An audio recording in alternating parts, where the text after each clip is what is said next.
అమాయక లేళ్ల మీద తోడేళ్ల మంద పడినట్టుగా ఆదివాసీ మహిళలపైన ఈ సాయుధ బలగాల దాష్టికాన్ని మనం గత వీడియోలో చెప్పుకున్నాం. 7 లక్షల మిలిటరీని దింపి మావోయిస్టుల నెపంతో చేస్తున్న హింస పర్వానికి కారణాలను కూడా తెలుసుకున్నాం. పైగా హోంమంత్రి అమిత్ షా మాట్లాడుతూ 2026 మార్చి 31 కల్లా మావోయిస్టులను పూర్తిగా నిర్మూలిస్తామని డెడ్లైన్ కూడా అన్నారు. ఆ టార్గెట్ చేరుకోవడానికి ఈ 15 నెలల కాలంలో దాదాపు 600 మందిని ఎన్కౌంటర్లో హతమార్చారు. అందులో 350 మంది ఆదివాసులే చనిపోయారు. ఇది ఎట్లా సాధ్యమవుతున్నది?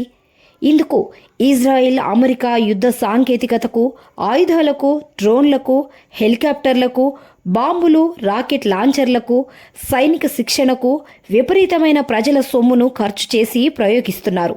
ప్రజలు చెల్లిస్తున్న పన్నులు మరి ఇందుకోసమేనా? ప్రభుత్వం దగ్గర సరిపడా డబ్బులు లేవు అనుకుంటే అప్పు చేస్తారు. మరి ఆ అప్పులు కట్టాల్సింది ప్రజలే కదా.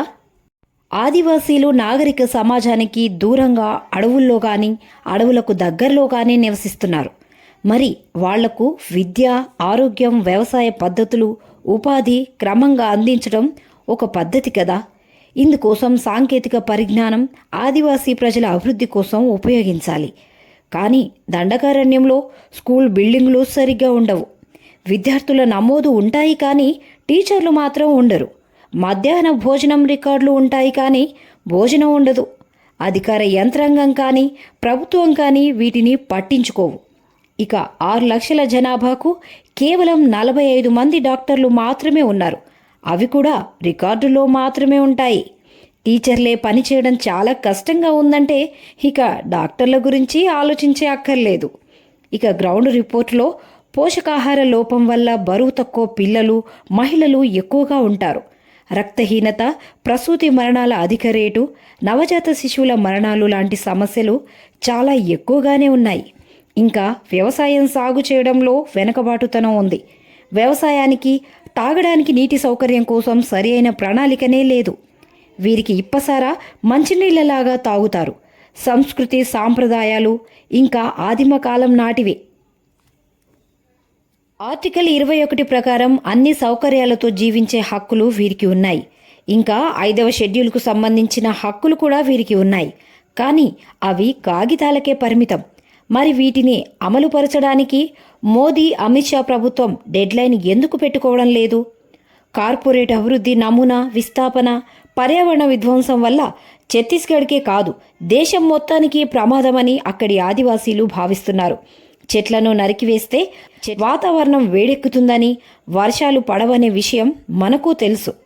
కార్పొరేట్ల మైనింగ్ కోసం రాజకీయ నాయకులు, అధికార వర్గాలకు రక్షణ కోసం మిలిటరీని దింపుతున్నారు. సరే కానీ దేశవ్యాప్తంగా మహిళల రక్షణ కోసం చర్యల మాట ఏంటి మరి? దండకారణ్యంలో జరిగే మహిళల అత్యాచారాలు, హత్యలతో పాటు దేశవ్యాప్తంగా గంటకు 4 అత్యాచారాలు, రోజుకొక వరకట్నపు హత్య, బాల్య వివాహాలు, కారణంలో ప్రేమ పేరుతో హత్యలు, మహిళల మీద హింస, గృహహింస తగ్గించడానికి ఎందుకు డెడ్లైన్లు పెట్టుకోవడం లేదు? ఆదివాసీల మౌలిక అవసరాల విషయంలో, మహిళలకు రక్షణ కల్పించడంలో, మహిళలకు 100% విద్యను అందించడంలో, మహిళలకు ఉపాధి, ఉద్యోగాలు కల్పించకపోవడం, మహిళలకు సాధికారత లేకపోవడం, చట్టసభల్లో మహిళలకు కనీసం 33% రిజర్వేషన్ల కోసం డెడ్లైన్ విధించకపోవడం మనం చూస్తున్నాం. ఇలా స్వాతంత్రం సాధించి దాదాపు 80 సంవత్సరాల కాలంలో మౌలిక సమస్యల సాధన కోసం ఏ లక్ష్యం లేకుండా గడిపేశారు. కాబట్టి మావోయిస్టులను అంతం చేయడానికి డెడ్లైన్లను విధించడం కాదు, ఆదివాసీ మహిళలపై హింస, సామూహిక అత్యాచారాలు, హత్యలు నివారించడానికి వారితోటి చర్చలు జరపడం ప్రభుత్వ తక్షణ కర్తవ్యం. అప్పుడే అక్కడ హింస తగ్గుముఖం పడుతుంది.